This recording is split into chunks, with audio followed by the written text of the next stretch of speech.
Listo, voy a empezar a grabar. Buenas tardes de nuevo, bienvenidos todos a nuestra segunda sesión de la semana. Pues para empezar quisiera mostrarles un videíto que hice con base en las fotografías que ustedes nos enviaron del Día del Idioma. ¿Listo? ¿Me están escuchando? Quiero saber si me escuchan. Sí, Porque sí. Señora. Ok. Señora. Y perfectirijillo. Se les voy a mostrar ¿Tú me puedes rápidamente. repetir? ¿Qué quieres que te repita, amor? Es que acá entran y no sé qué están haciendo. Ok, amor lindo. Entonces, simplemente después les estoy dando la bienvenida y les voy a mostrar el video que hice del Día del Idioma con respecto a las fotografías que ustedes enviaron. Entonces, ya estoy aquí organizando mi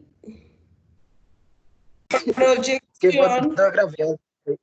Las fotos del Día del Idioma, mi amor. Ah, las del disfraz y todo eso. Sí, señor. Bueno,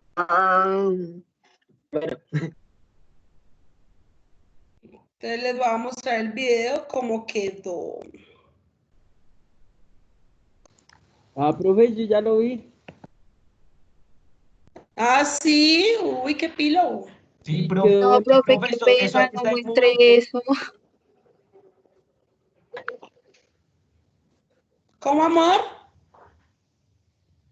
Qué pena, profe, no muestre eso.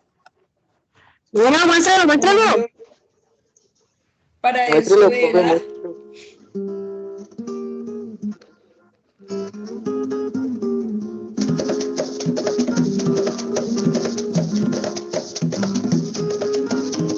Era buen chunguero, insigne gaitero, con la misma gaita que fue de su taita, y aunque el solo aire trinaba este Apolo, furibundo estrepito formaba con él, y muchas parejas, con viejos y viejas, bailaban en tanto, con risa y con canto, y de ellos no pocos resultaron locos, por arte diabólico del músico aquel, la abuela Tomás, volviendo a su casa, bailó una cachucha tan agitanducha, que vieja y canasto se hicieron en plasto, y tortilla esplendida de huevos con pan.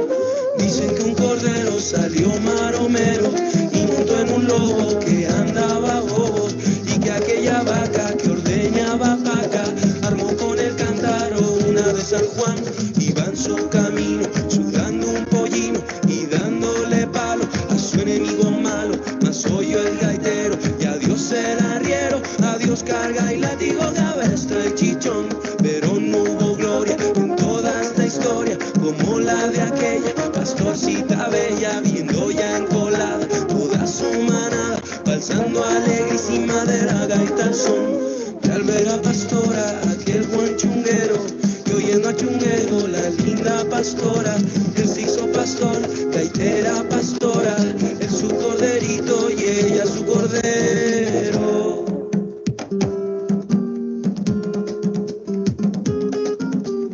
Era buen chunguero, insigne gaitero.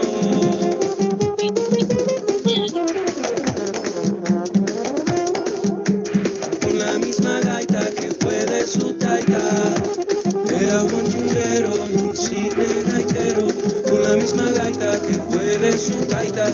Y aunque el solo aire trinaba este Apolo, furibundo estrepito formaba con él.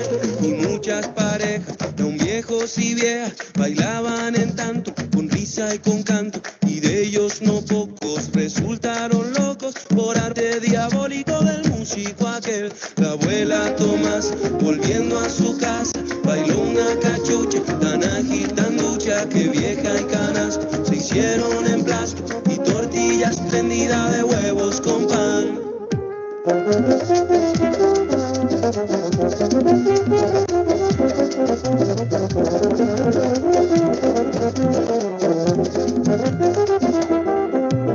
Era buen chunguero, insigne gaitero.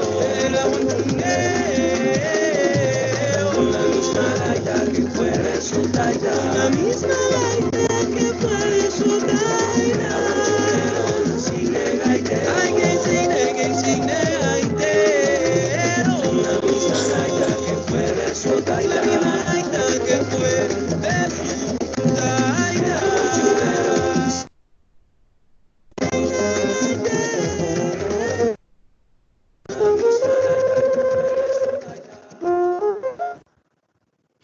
¿Listo?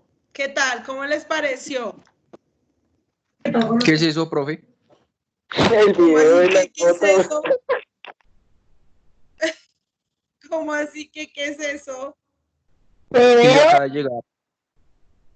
Damián, ¿cómo así que qué es eso, hijo? Por Dios. No, profe, Esas yo fueron no las fotografías que ustedes soy enviaron Martín. para el Día del Idioma.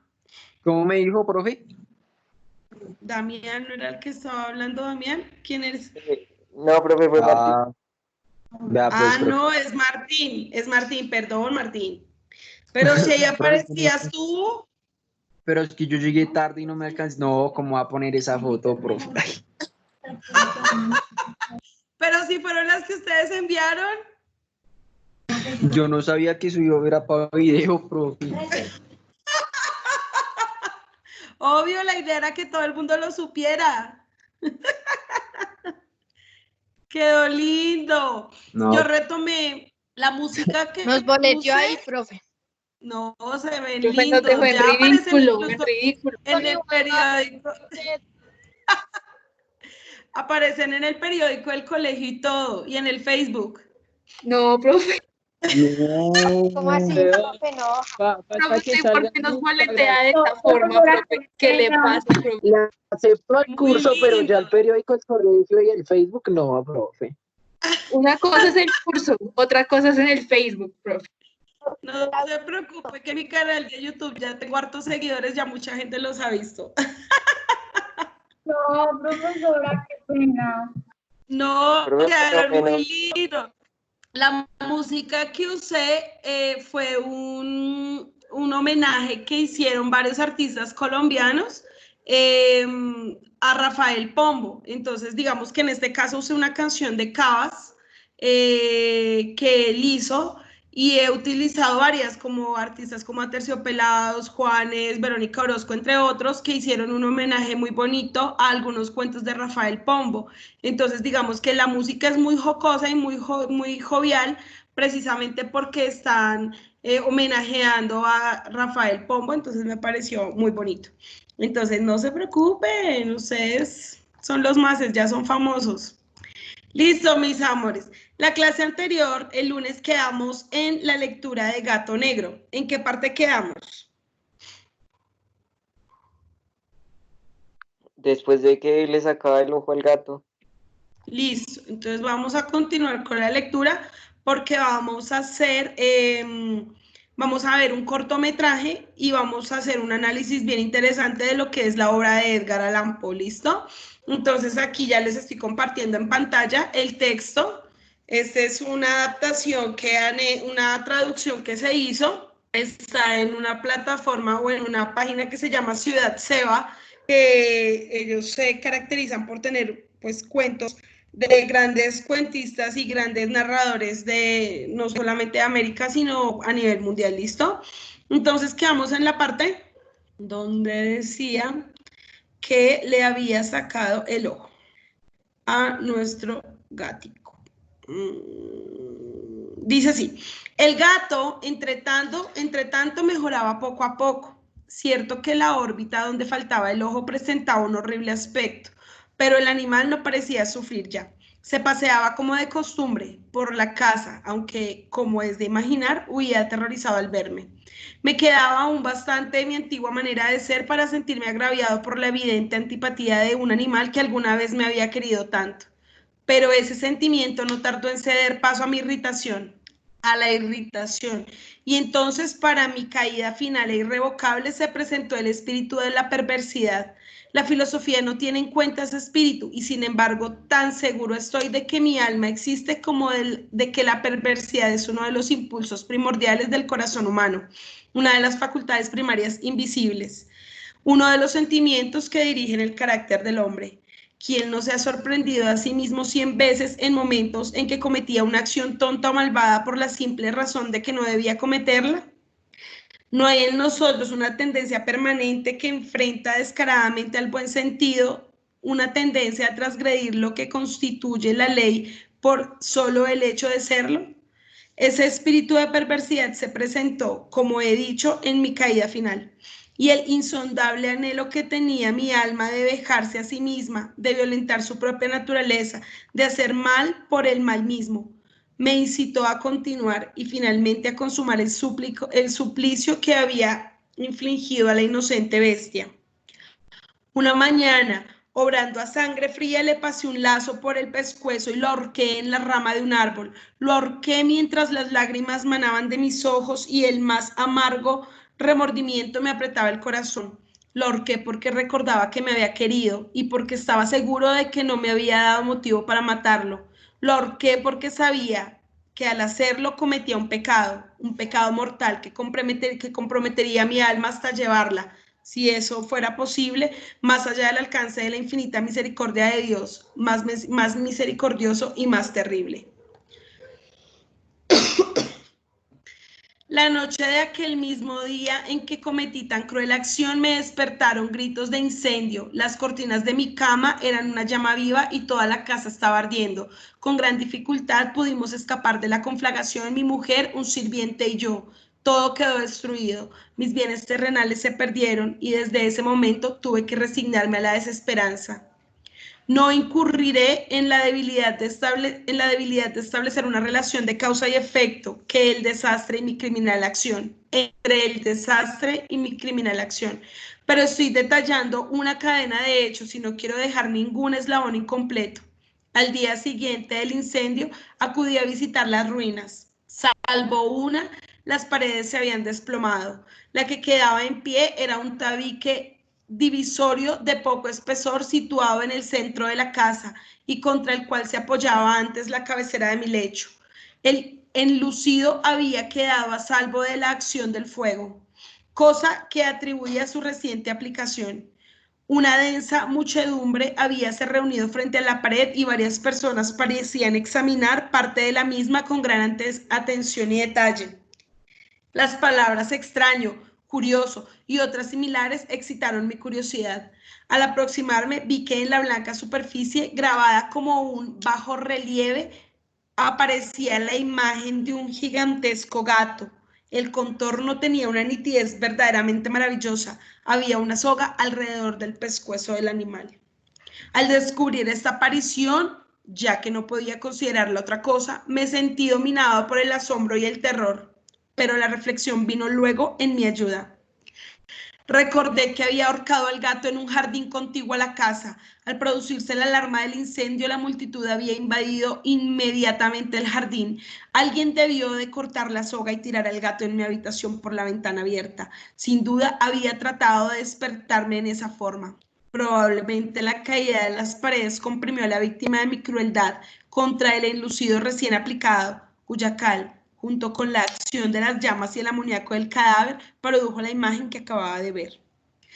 Si bien en esta forma quedó satisfecha mi razón, ya no mi conciencia. Sobre el extraño episodio, lo ocurrido impresionó profundamente mi imaginación. Durante muchos meses no pude librarme del fantasma del gato, y en todo este tiempo dominó mi espíritu un sentimiento informe que se parecía, sin serlo, al remordimiento. Llegué al punto de lamentar la pérdida del animal y buscar en los viles antros que habitualmente frecuentaba alguno otro de la misma especie y apariencia que pudiera ocupar su lugar. Una noche en que borracho a medias me hallaba en una taberna más que infame, reclamó mi atención algo negro posado sobre uno de los enormes toneles de ginebra que constituían el principal moblaje del lugar. Durante algunos minutos había estado mirando dicho tonel y me sorprendió no haber advertido antes la presencia de la mancha negra en lo alto. Me aproximé y la toqué con la mano. Era un gato negro muy grande, tan grande como Plutón y absolutamente igual a este, salvo un detalle. Plutón no tenía el menor pelo blanco en el cuerpo, mientras este gato mostraba una vasta, aunque indefinida mancha blanca que le cubría casi todo el pecho. Al sentirse acariciado, se enderezó prontamente, ronroneando con fuerza. Se frotó contra mi mano y pareció encantado de mis atenciones. Acababa pues de encontrar el animal que precisamente andaba buscando. De inmediato propuse su compra al tabernero, pero me contestó que el animal no era suyo y que jamás lo había visto antes ni sabía nada de él. Continué acariciando al gato y cuando me disponía a volver a casa, el animal pareció dispuesto a acompañarme. Le permití que lo hiciera, deteniéndome una y otra vez para inclinarme y acariciarlo.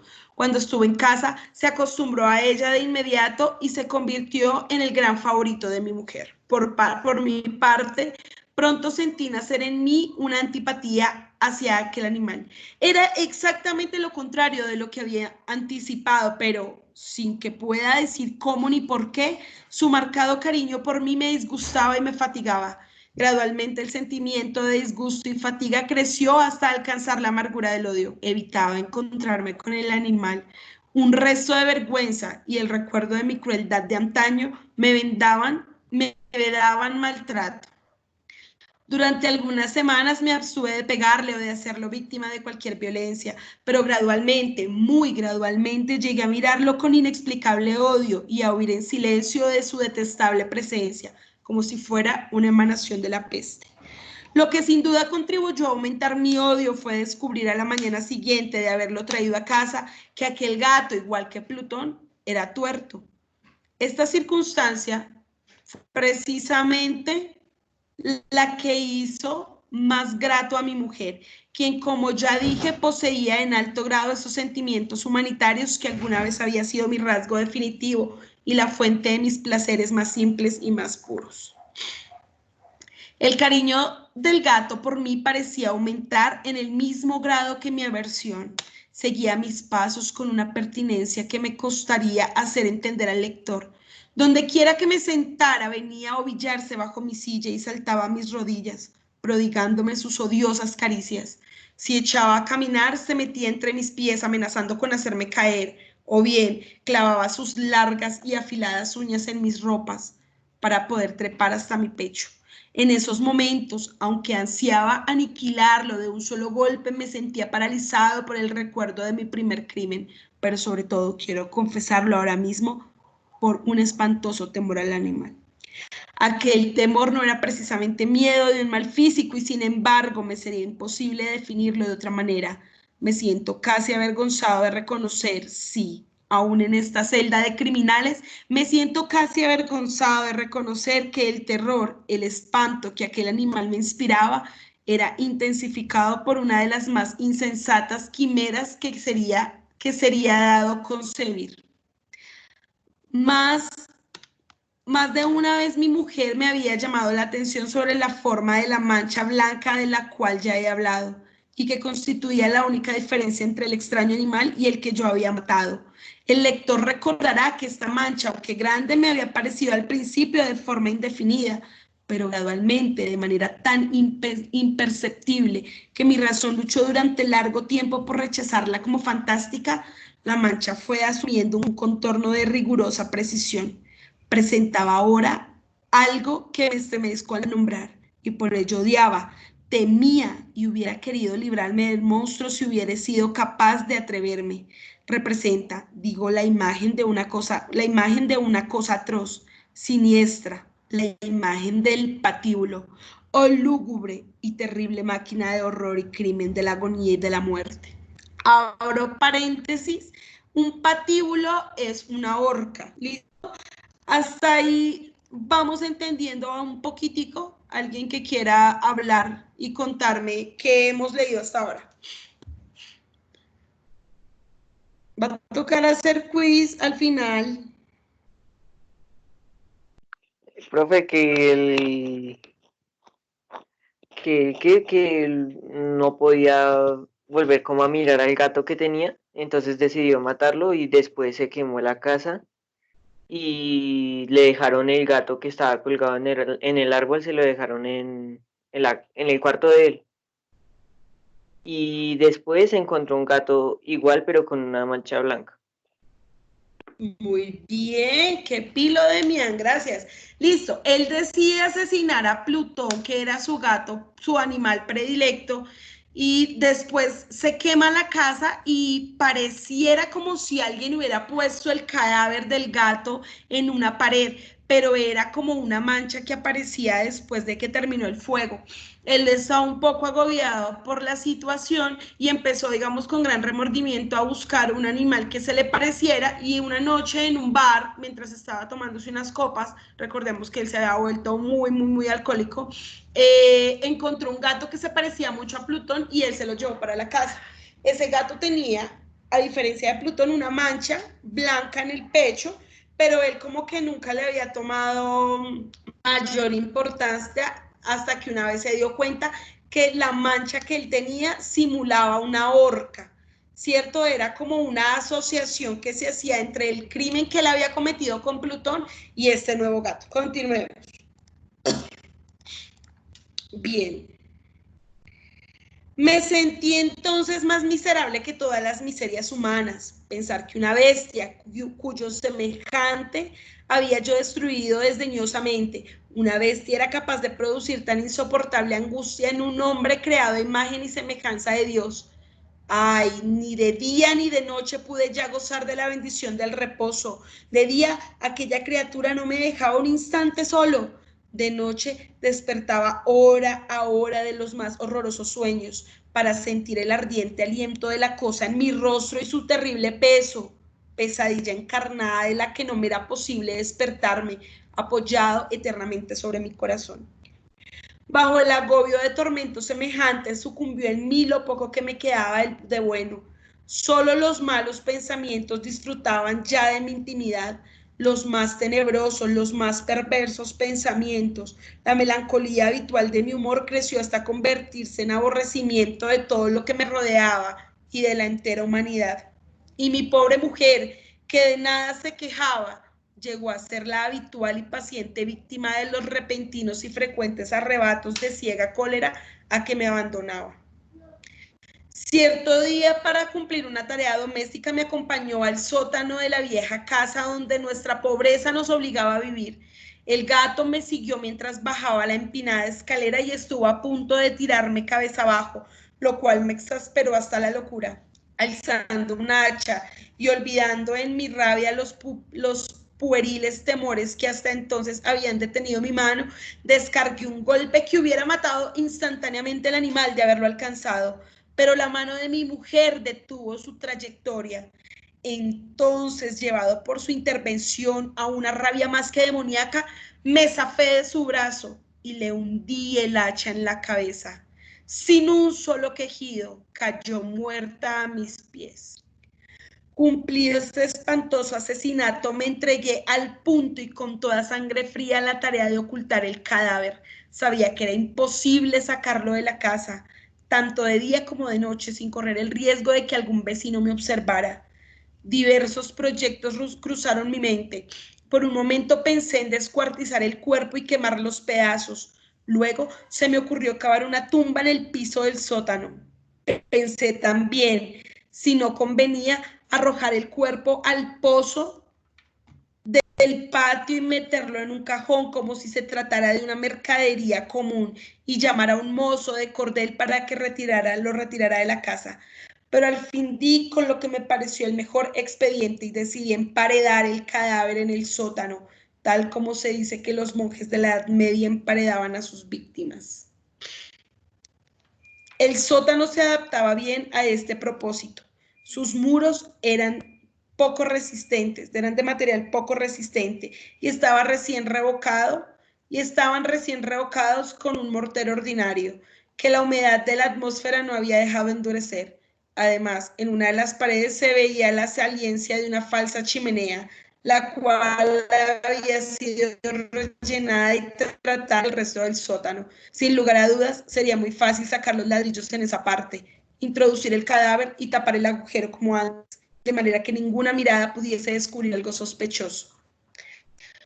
No me equivocaba en mis cálculos. Fácilmente saqué los ladrillos con ayuda de una palanca y luego de colocar cuidadosamente el cuerpo contra la pared interna, lo mantuve en esa posición mientras aplicaba de nuevo la mampostería en su forma original. Después de procurarme argamasa, arena y cerda, preparé un enlucido que no se distinguía del anterior y revoqué cuidadosamente el nuevo enladrillado. Concluida la tarea, me sentí seguro de que todo estaba bien. La pared no mostraba la menor señal de haber sido tocada. Había barrido hasta el menor fragmento de material suelto. Miré en torno, triunfante, y me dije, aquí por lo menos no he trabajado en vano.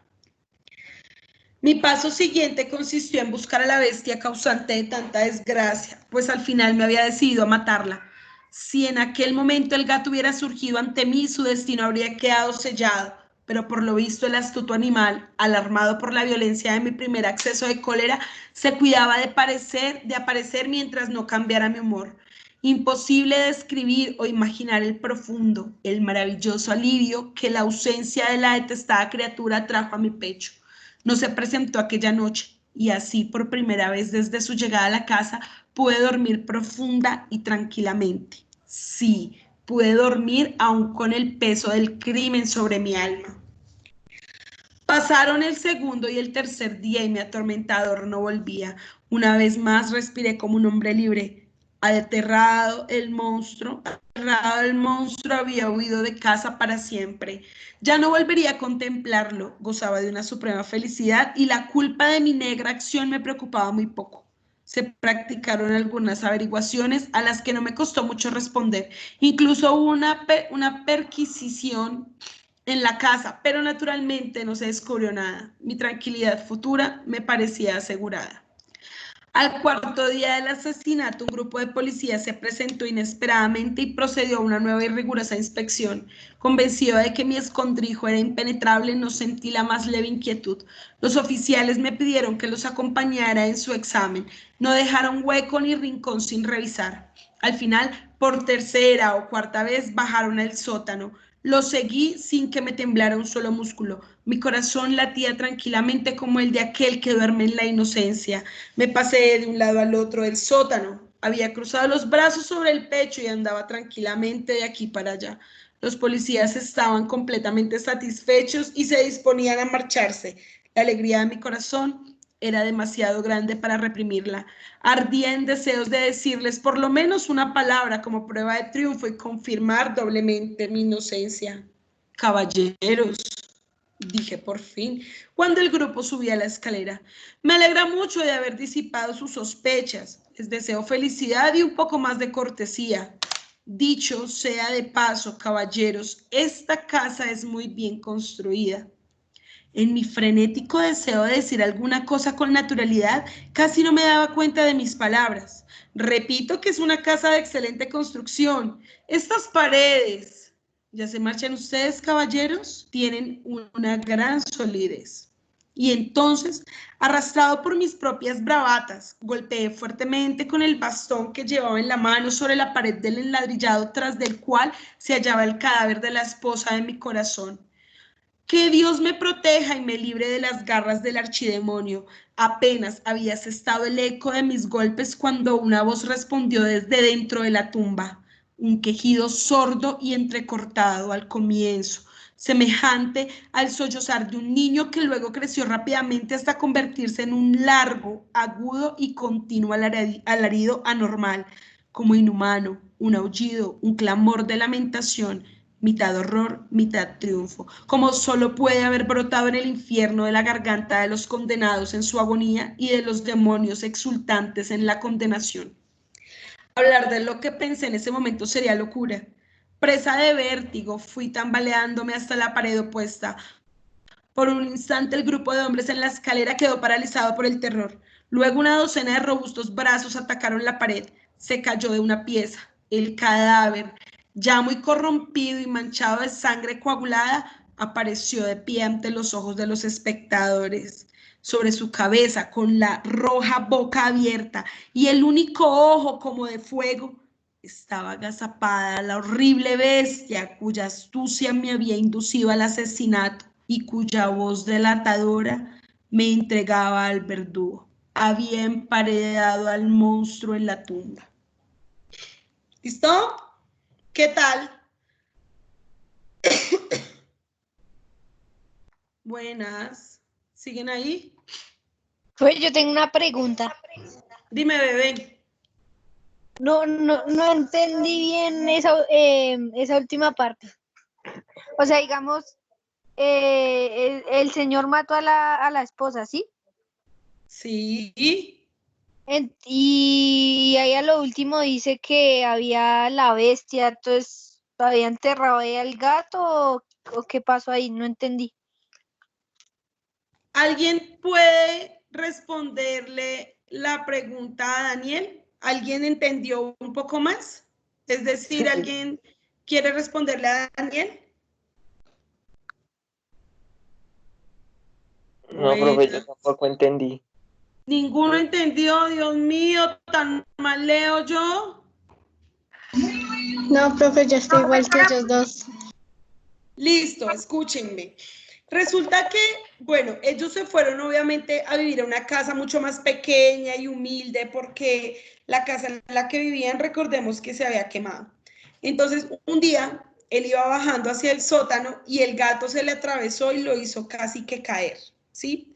Él tropezó y le dio tanta rabia, tanta furia sintió que intentó coger un garrote y golpearlo. Entonces su esposa interfirió y digamos como que se interpuso para que él no asesinara al gato, no lo golpeara. Y a él le dio tanto mal genio y tanta ira que cogió un hacha y asesinó a su esposa.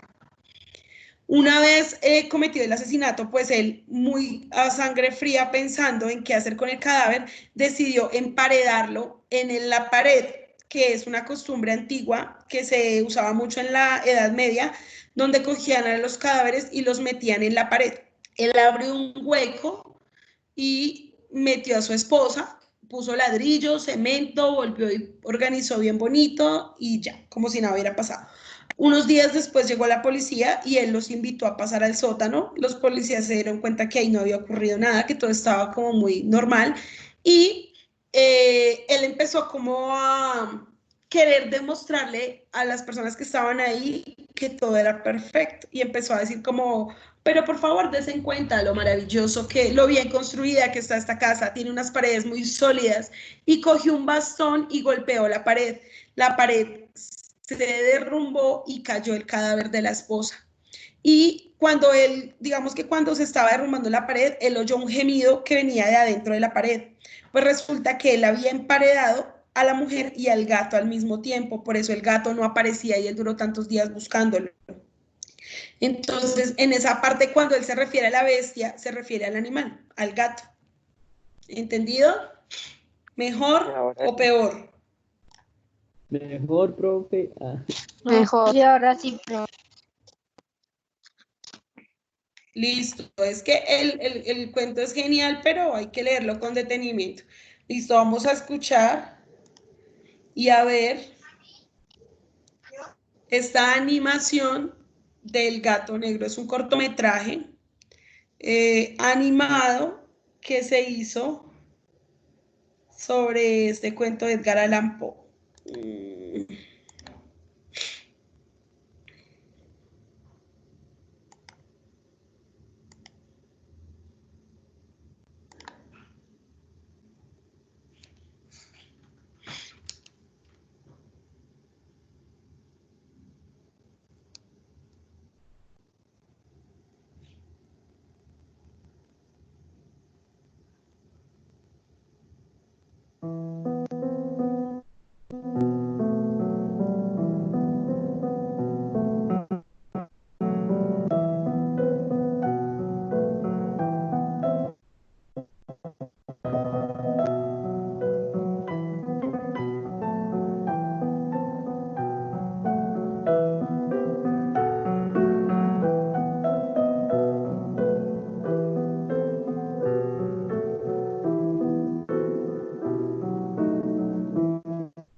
¿Listo?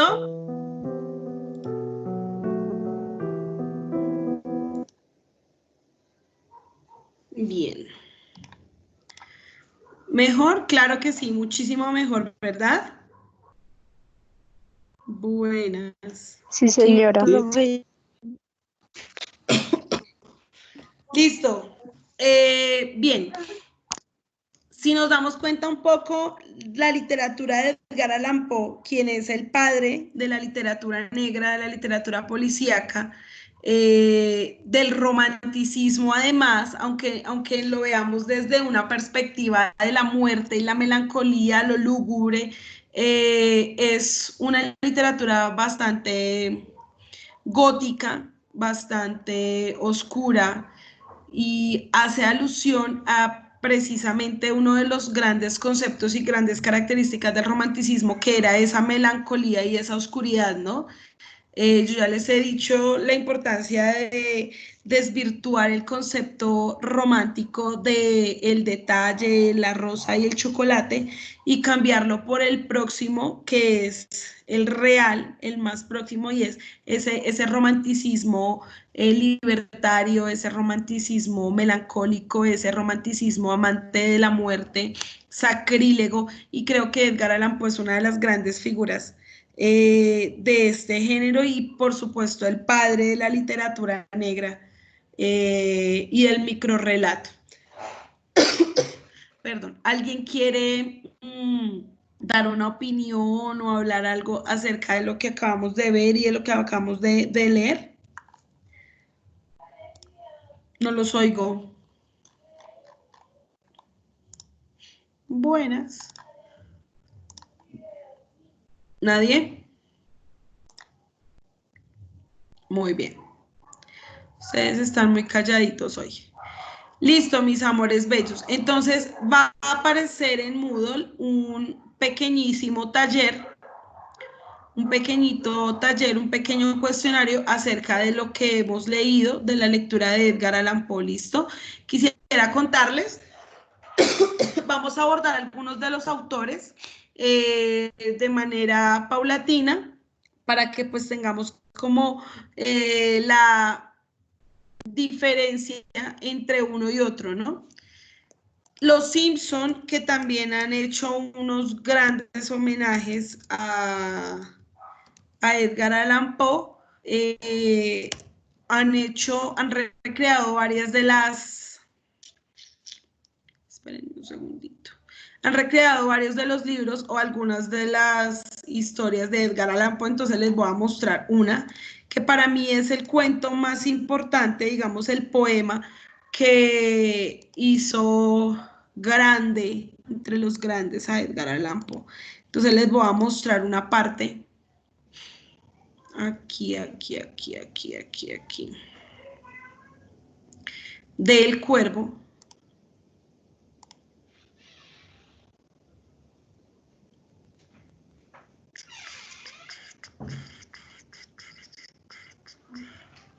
Esperen, ¿por qué no me está cargando?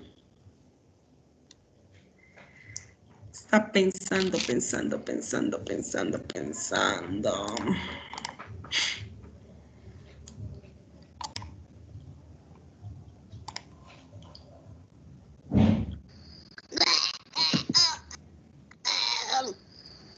Oye, intelectuales, noche de brujas. Ya dejes el libro, Lisa.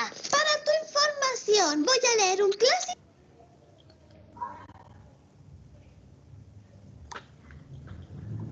cuento de terror de Edgar Allan Poe. Un momento.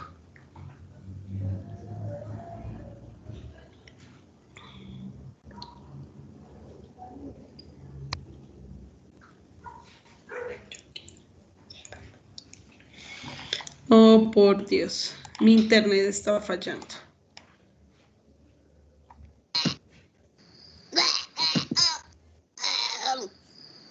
Oye, intelectuales, noche de brujas. Ya dejes el libro, Lisa.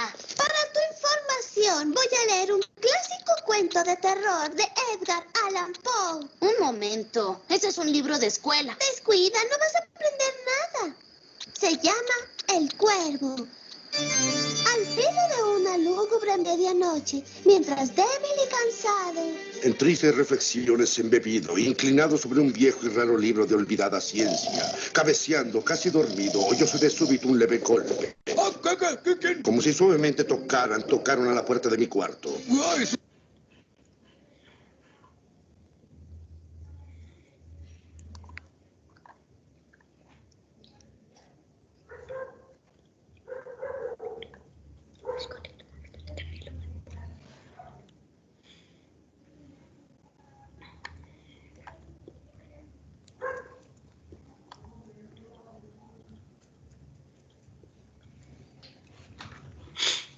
Un momento.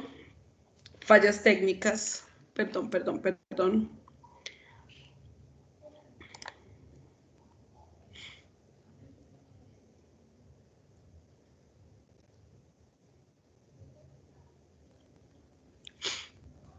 Los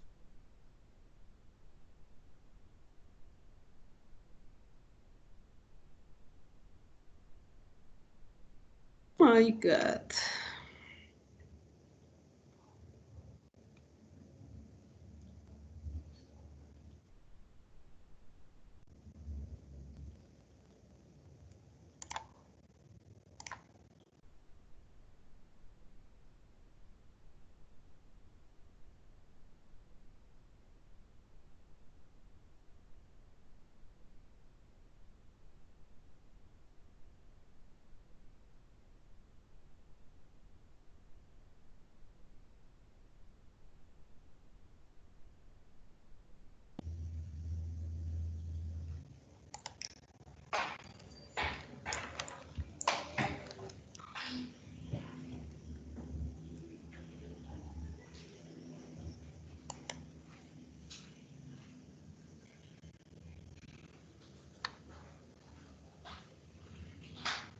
Un visitante. Dije musitante. Tocando a la puerta de mi cuarto. ¿Eso es todo? Cuando casi dormido, oyóse de súbito un leve golpe. ¿Qué? Como si suavemente tocaron a la puerta de mi cuarto. Es un visitante. Dije musitante. Tocando a la puerta de mi cuarto. ¿Eso es todo y nada más? ¿Ya puedo asustarme? Bart, está estableciendo la situación. Ah, qué lúcido recuerdo de un gélido diciembre, espectros de brasas moribundas reflejadas en el suelo, angustia del deseo del nuevo día, en vano encareciendo a mis libros y la tregua a mi dolor por la pérdida de Leonora. ¡Oh, Leonora! La única virgen radiante, Leonora por los ángeles llamada, aquí ya sin nombre para siempre. Y el crujir triste, vago, escalofriante de la seda de las cortinas rojas llenábame de fantásticos terrores jamás antes sentidos. Y ahora aquí, en pie, callando el latido de mi corazón, repito. Es un visitante a la puerta de mi cuarto, eso es todo y nada más. Ahora mi ánimo cobrará bríos y ya sin titubeos. Señor, dije. ¡Oh, señora!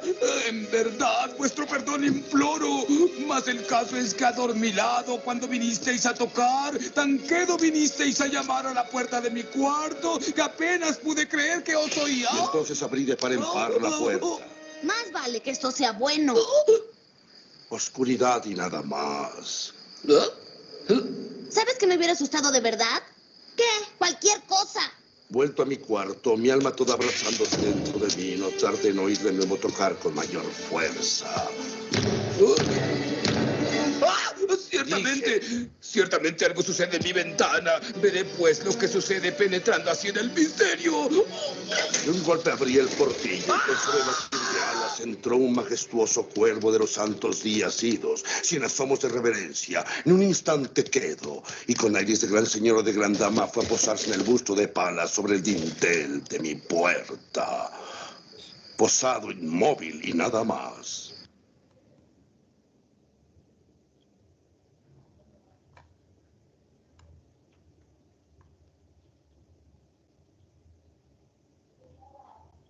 Hola, hola a los protectores que buscan farmacias disponibles a domicilio. Bueno, ya como para no alargar un poquito más la situación, esa era una muestra, es que me está jugando una mala pasada mi internet. Esa era una pequeña muestra de lo que muchos, como los Simpson, entre otros, han hecho con la literatura de Edgar Allan Poe y han recreado muchas de sus historias. ¿Listo, mis amores? Bien, por este lado. Ok, ¿me están escuchando? Buenas. Sí, señora. Listo. Gracias. Cuando vean ese capítulo, de pronto, o ya algunos lo habían visto, recuerden que es un poema de Edgar Allan Poe que se llama El Cuervo, que es su poema tal vez más conocido y uno de los más interesantes en cuanto a su prosa y a su escritura, a su métrica. Les voy a dejar un tallercito, pero no sé si lo alcance a subir ahorita o lo suba mañana, están pendientes de la plataforma. Y nos vemos el lunes, ¿vale, hijos? Recuerden que el viernes no hay clase, porque a nosotros los profesores nos dieron el Día del Maestro. Entonces, pues dediquen el tiempo aprovechen el tiempo para trabajar lo que más puedan, ¿vale, mis amores? Entonces nos vemos el lunes. Juiciosos. Chao, profe. Chao, bebés. Chao, profe. Profe, Chao, está- Chao, sí, profe. sí, Chao, lo de la- Bye. Chao, profe, que tenga buena tarde. profe, ¿cómo quedaron de las revistas? Dime, amor. ¿Cómo quedaron de las revistas? No he empezado a mirarlas. Yo creo que hoy me dedico por la nochecita a revisar porque no las he empezado a mirar. Yo creo que entre hoy y mañana lo hago. Y les cuento el lunes a ver qué tal. Y el lunes miramos unas a ver cómo quedaron. Ah, profe, yo volví a arreglar lo de las referencias, entonces ahí le coloqué otra por lo que no me deja editarlo, entonces se llama revista 2. Pero ¿por qué no quitaste el link de la 1? Entonces bórralo. No, no, profe, no me deja borrarlo. O sea, decía que solo se podía editar durante 12 horas y yo lo edité al otro día, entonces ya no me dejaba. Entonces es revista 2. Sí, señora. Listo, mi amor. Yo lo voy a tener pendiente. Que estén muy bien, mis amores. Un abrazo. Que Dios los bendiga. Chao, profe. Bueno, Chao. profe, ¿cómo era? ¿Toca es pasarle el link o cómo era? Lo de la revista. El link en el foro. Es que aquí Cosa que las tengo- solamente yo lo cojo y lo cliqueo y sale. es que aquí está en Calameo, ¿sí? Pero entonces, o sea, abro la revista y ese link ese que es de la revista, ¿sí? Ahí donde hay una flechita que dice cómo compartir. De últimas dice compartir URL o copiar URL. Ese. Ah, ya la vi, listo, profe, ahí se lo envié. Vale, O sea, amor. no, el link ya se lo envió. Bueno, Bueno, chao. viciosos. Bueno. Chao.